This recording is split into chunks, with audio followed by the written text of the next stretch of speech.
기독교 신앙에서 말씀을 빼면 뭐가 남을까요? 기독교는 말씀의 종교죠. 말씀이 없는 기독교, 그런 게 있지도 않지만 있다 하더라도 그건 더 이상 기독교라 불릴 수가 없겠죠. 그렇다면 침묵에 대해서는 우리가 어떻게 이해해야 될까요? 침묵하시는 하나님, 우린 이걸 어떻게 생각해야 될까요? 오늘 읽은 본문을 보면 하나님의 침묵이 나타나 있죠. 시인은 지금 침묵하시는 하나님을 고백하고 있죠. 하나님은 침묵하시는 분이신가? 하나님은 침묵하시는가? 침묵은 그렇다면 과연 말씀의 부재인가? 하나님은 말씀하심을 중단하실 수 있는가? 우리는 너무 쉽게 하나님의 말씀이라는 표현을 쓰죠. 하나님의 말씀 쉽게 사용하지만 우리가 그 의미에 대해서는 얼마나 깊이 생각하는지 우리 좀 생각해 볼 필요가 있을 것 같아요. 하나님의 말씀이란 뭐죠? 하나님의 말씀이란 하나님 그분 자신과 분리될 수 있을까요?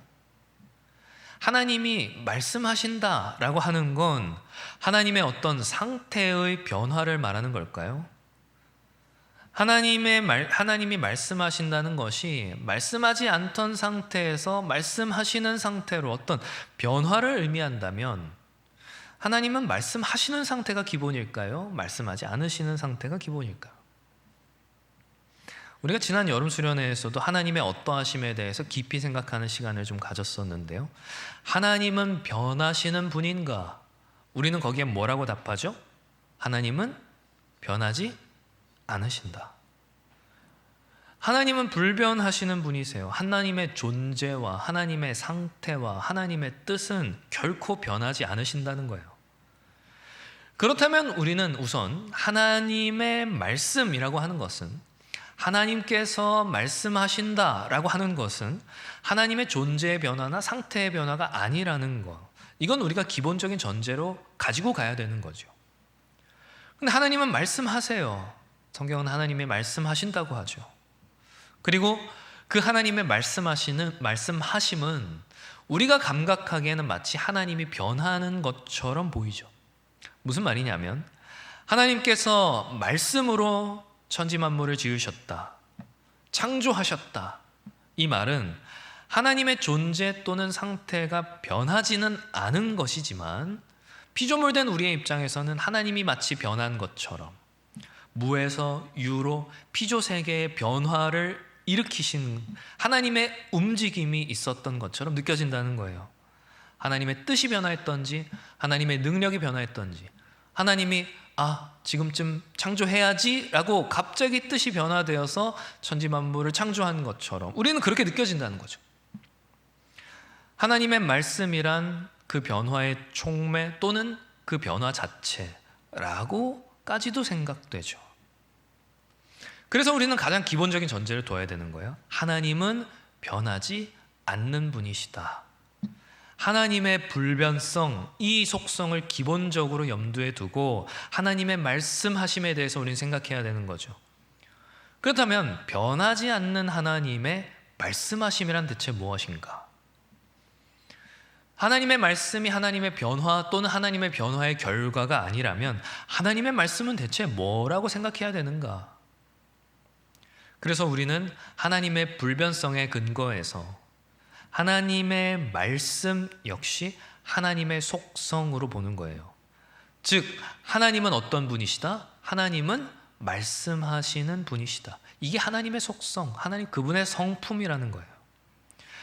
하나님의 말씀, 하나님의 어떤 행위가 아니라 어떤 점에서 점으로 이동하는 식의 그런 일을 말하는 것이 아니라 그 존재, 하나님 그분 존재 자체가 항상 일하시는 속성을 가지고 있기에 하나님은 항상 말씀하시는 분이시다. 우리는 이렇게 말하는 거예요.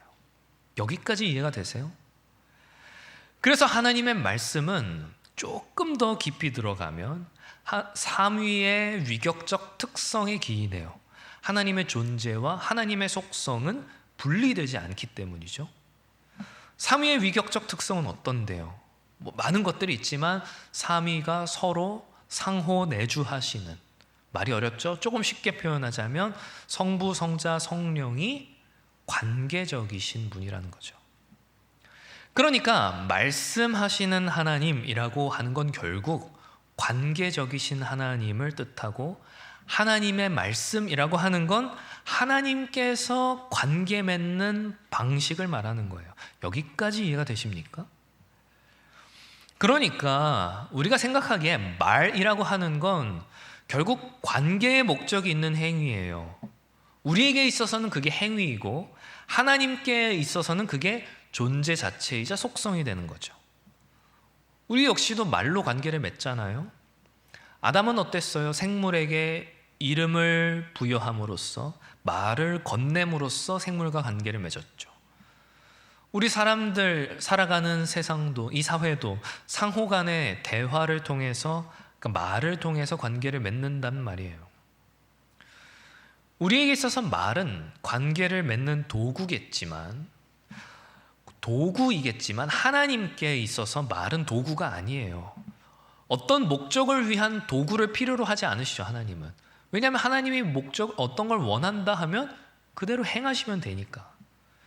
도구를 필요로 하지 않는 하나님에게 있어서 하나님의 말씀은 관계 맺으시는 하나님 그 자체를 말한다는 거예요. 조금 어렵죠. 그러니까 하나님께서 우리와 관계를 맺기 원하시는데, 그 원함이 얼마나 큰지를 보여주는 사건이 뭐예요? 그 성육신이잖아요.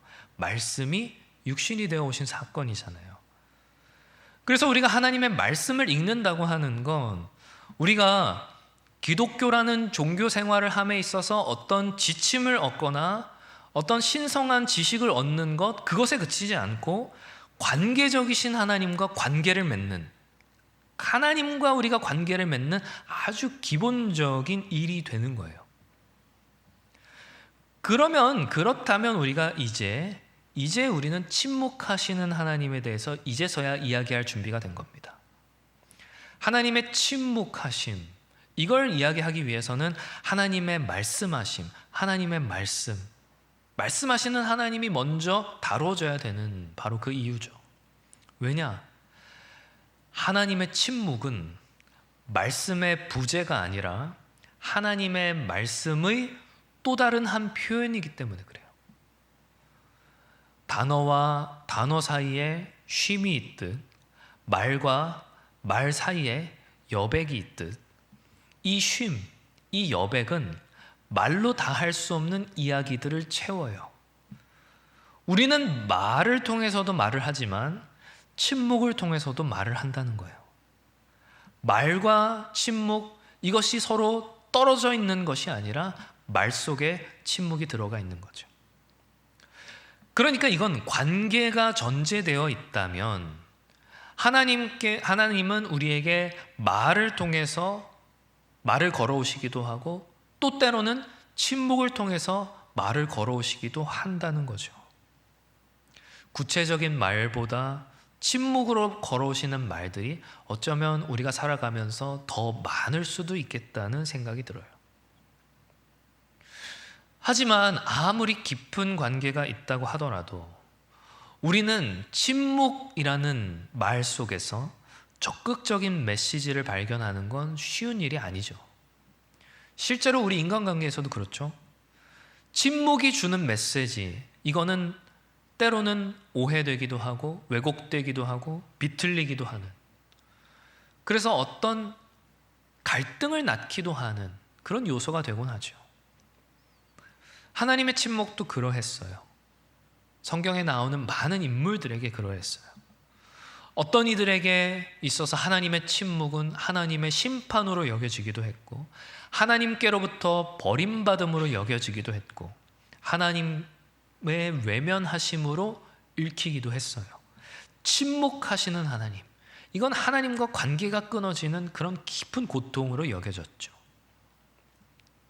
오늘 시편의 시인도 마찬가지죠. 하나님의 외면하심, 하나님의 듣지 않으심, 아니 듣고도 모르는 채 하시는 하나님의 침묵, 그 하나님의 침묵에 시인은 신음하고 있죠. 그러면 우리는 여기서 질문을 던져야 되는 거예요. 이렇게 힘든데 하나님은 왜 침묵하시는가? 하나님은 왜 말씀하지 않으시는가? 우리가 이 시편 자세히 들여다보면 무엇이 떠오르죠? 어떤 상황이 떠오르죠? 오늘 본문 1절 다시 한번 읽어볼까요? 내 하나님이여 내 하나님이여 어찌 나를 버리셨나이까? 어찌 나를 멀리하여 돕지 아니하시오며 내 신음소리를 듣지 아니하시나이까? 뭐가 생각나요? 이 시편 22편은 고난받는 메시아의 시편이라고도 불리죠. 그 이유는 이 말씀이 이 시편 22편의 시인에게서뿐만 아니라 신약으로 넘어와 십자가 위에서도 다시 한번 선포되었기 때문이죠.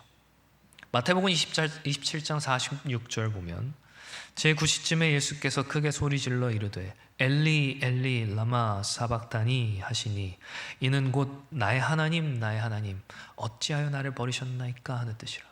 이 시편의 인용의 말씀이었죠. 하나님의 침묵, 이건 메시아를 향한 하나님의 외면처럼 보이지만 사실은 우리를 향한 하나님의 말씀이에요. 예수를 향한 침묵처럼 보이지만 이것은 죄인들에게 건네는 하나님의 말씀이라는 거예요. 내가 너희를 사랑한다. 내 아들을 십자가에 내줄 만큼 너희를 사랑한다. 이 적극적인 말씀이 이 침묵 가운데 담겨 있는 거예요. 청년들이요, 성부와 성자는 그 관계에 있어서 어떤 수단을 필요로 하지 않아요.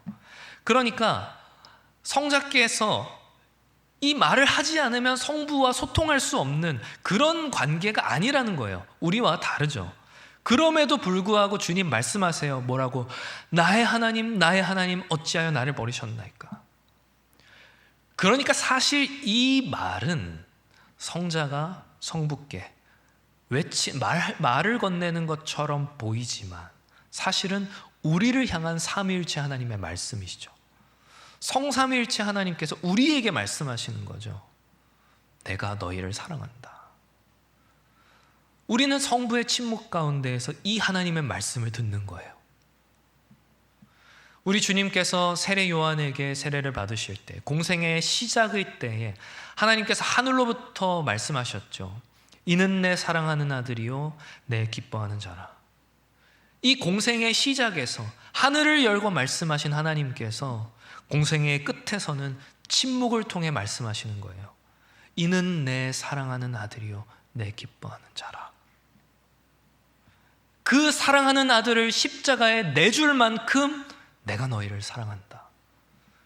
침묵은 하나님의 포기가 아니라 가장 적극적으로 하나님의 뜻을 이루어가는 방식이라는 걸 우리는 깨달아야 되는 거죠.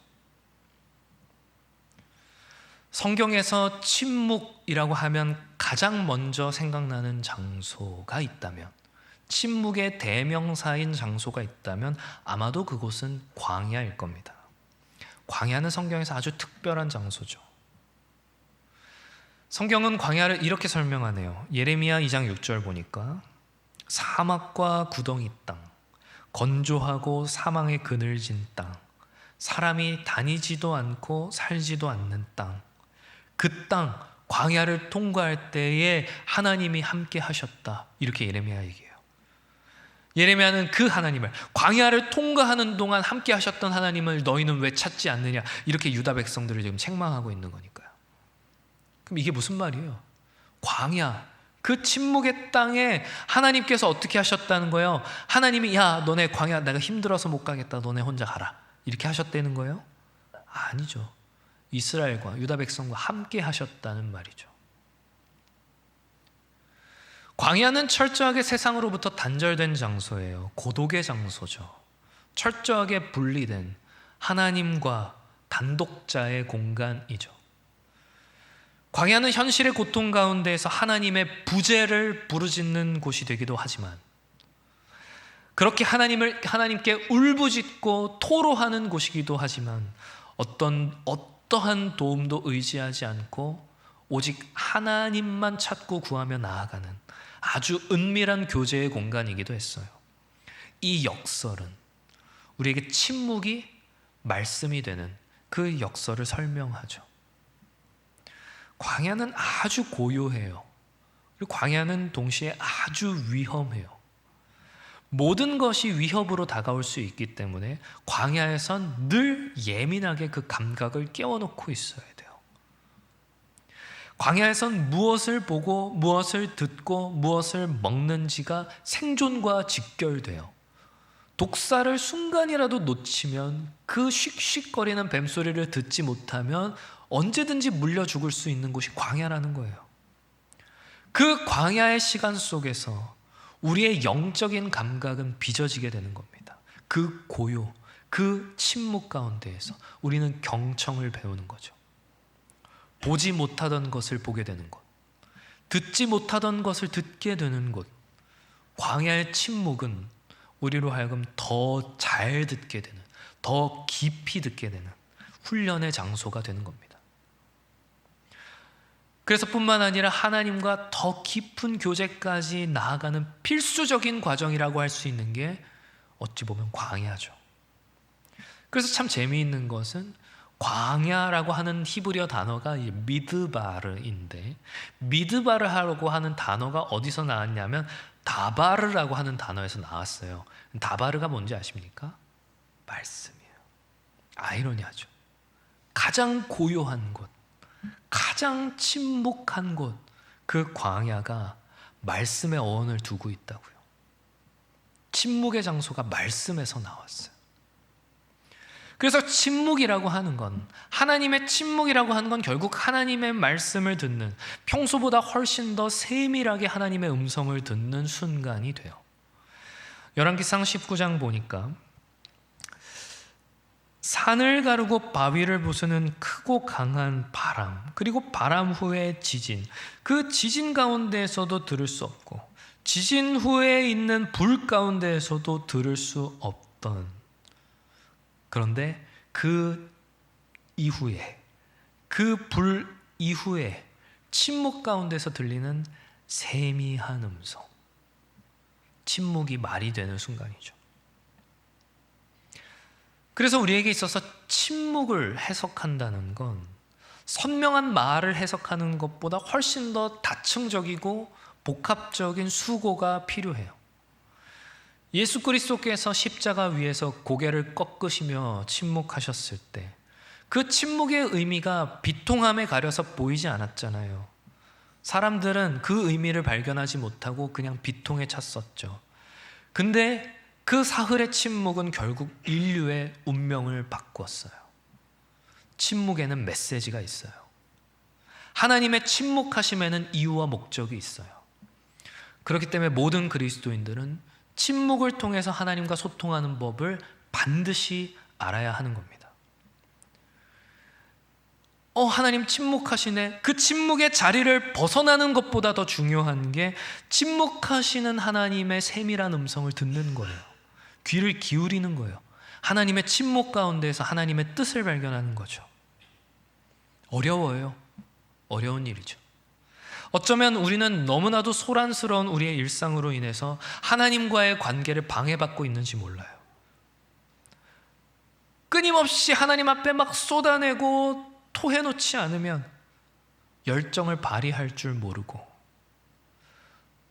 늘 우리를 독촉하는 바쁜 세상의 독촉에 떠밀려서 살아가는 것이, 당연한 세상을 살아가는 것이 우리에게 너무나도 익숙한 점. 인터넷을 보면 재미있는 게 너무나도 많고, 유행하는 소위 밈이라고 하는 것들은 개월마다 바뀌죠. 따라가기 힘들어요. 청년은 밈. 동혁이가 잘 가르쳐주는데, 심지어 유튜브만 봐도 널린 게 기독교 콘텐츠예요. 우리는 그러면 언제 침묵할 수 있죠?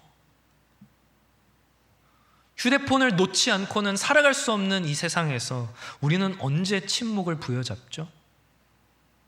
침묵으로 말씀하시는 하나님을 우리는 대체 언제 만날 수 있죠? 침묵을 배우지 않는데 어떻게 말을 배울 수가 있을까요?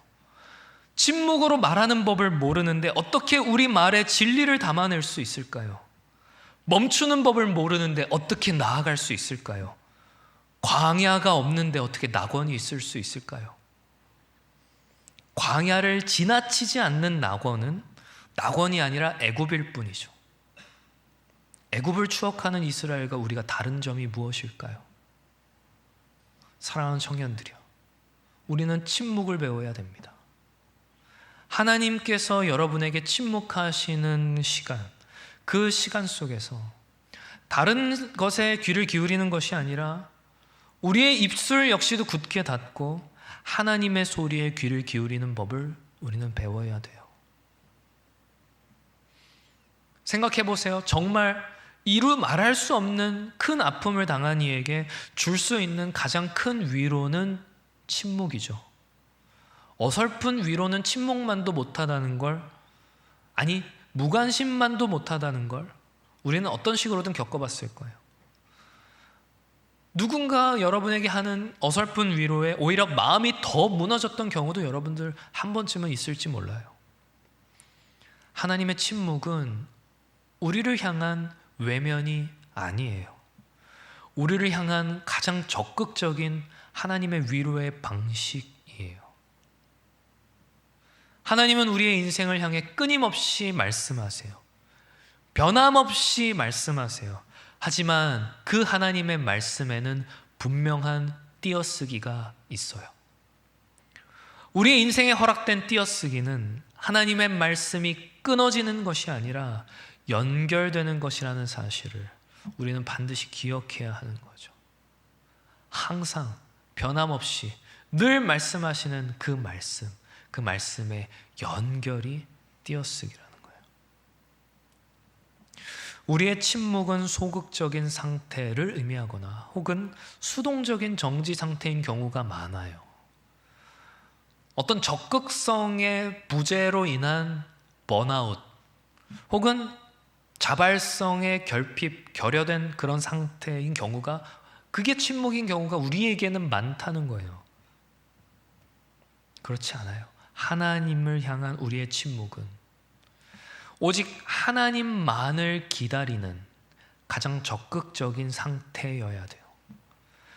분주함과 화려함에서 적극적으로 벗어나는 정적과 고요, 우리는 거기서 하나님의 마음을 읽어낸다는 거죠. 여러분의 인생에 여러분이 예상치 못한 광야가 찾아올지 몰라요. 원치 않는 공백기일 수도 있고 답답한 기다림의 시간일 수도 있고 이해할 수 없는, 도무지 이해할 수 없는 일시정지, 멈춤의 계절일 수도 있죠. 예기치 않는 단절과 고립의 시간일 수도 있어요. 하지만 청년들이여, 그 광야의 때 기억하셔야 합니다. 우리의 인생에 찾아오는 하나님의 띄어쓰기는 끊김이 아닌 연결이라는 걸 말이죠. 하나님께서는 우리의 인생에 더 큰 띄어쓰기를 통해 더 깊은 이야기들을 준비하고 계신다는 걸 우린 기억해야 돼요. 모든 순간을 빠짐없이 SNS에 담아내고 모든 생각은 어떻게든 표현해야 미덕인 이 시대, 우리의 입술 안쪽에서의 깊이를 채우는 것은 어리석어 보이기까지 하는 이 시대, 우리의 삶에 띄어쓰기가 필요합니다. 억지로라도 우리는 우리의 인생에 쉼표를 그려 넣어야 돼요. 침묵은 공허가 아니에요. 침묵은 허무가 아니에요. 침묵은 meaningless, 무의미가 아니에요. 침묵은 하나님의 메시지로 가득한, 하나님의 현존으로 충만한 거룩한 공간이에요. 모세의 광야, 호렙산의 엘리야, 심지어 겟세마네의 예수님까지 침묵하시는 하나님께서는 그 가운데서 언제나 하나님의 뜻을 나타내 보이셨어요. 비워야 채워집니다. 말을 덜어내고 생각을 비워내고 침묵 가운데에서 하나님의 말씀이, 그 세밀한 음성이 우리의 인생을 채우도록 해야 되는 거예요. 그런 시간들은 우리에게 있어서 꼭 필요한 시간들이죠. 그래서 저는 이 침묵을 단순히 쉬는 시간이라고 부르고 싶지 않아요. 그 시간은 우리의 모든 최선이 사라지는 것이 아니라 우리의 모든 최선이 하나님과의 교제에만 집중되는 시간이어야 하기 때문이죠. 만일 여러분들의 일주일을 돌아보았을 때 그 가운데서 내가 침묵 가운데에서 잠잠히 하나님께 귀를 기울였던, 모든 분주함과 번잡함이 배제된, 모든 말과 생각은 사라지고 오직 하나님과 나, 그 존재만이 남아있는 시간이 우리의 일주일 가운데에 조금도 없었다면 우리는 하나님의 음성을 제대로 들을 준비가 되지 않은 거죠. 그 거룩한 띄어쓰기의 시간을 여러분 확보하셔야 됩니다. 만약 우리가 지나치게 분주한다면 예기치 않은 침묵의 시간이 우리를 찾아올지 몰라요. 교회를 포함해서 전 세계는 한번 몇 년 전에 그 일을 한번 겪었죠. 누군가는 그 시간을 통해 하나님과 더 깊은 관계로 나아가는 거예요. 침묵을 통해 하나님과 더 깊이 교제하는 것, 이게 우리의 일상의 습관이 되어야 한다는 말입니다. 사랑하는 청년들이요, 말씀을 맺으려고 해요. 사는 게 힘들죠. 살만해요? 힘들죠. 이 분주한 시대를 청년으로 산다는 게 쉽지 않죠. 아마 이곳에는 매일 바쁘고 고단하게 일상을 사는 청년들도 있을 것이고, 하지 말아야지 몇 번을 다짐해도 손만 뻗으면 있는 그 휴대폰 속 즐길 거리를 나도 모르게 쳐다보다 밤을 새우는 청년들도 있을 거예요. 그러한 이 시대에 침묵을 설교한다는 건 저로서도 많은 부담이에요. 혹시라도 오해하지 마셔야 할 것은 침묵이 미덕이다 라고 같은 어떤 도덕률을 가르치고자 하는 것이 전혀 아니란 걸 여러분 아셨으면 좋겠어요. 할 말 하고 사세요. 바쁘고 열심히 사는 건 좋은 거죠. 그 자체를 하지 말라 말씀드리는 게 아니에요. 그러나 청년들이요, 여러분들 중 누군가는 지금 이 고난의 광야, 이 침묵의 시기를 지금 보내고 있고, 또 누군가는 언젠가 이 침묵의 시기를 겪을 거예요. 하나님이 나를 외면한 것만 같은, 하나님이 나를 버린 것만 같은, 하나님이 내 주위에 계시지 않은 것만 같은, 하나님이 여러분에게 침묵하시는 그 시기를 여러분들은 반드시 보내게 될 겁니다. 그때 여러분들 역시 반드시 침묵으로 하나님 앞에 나아가야 돼요.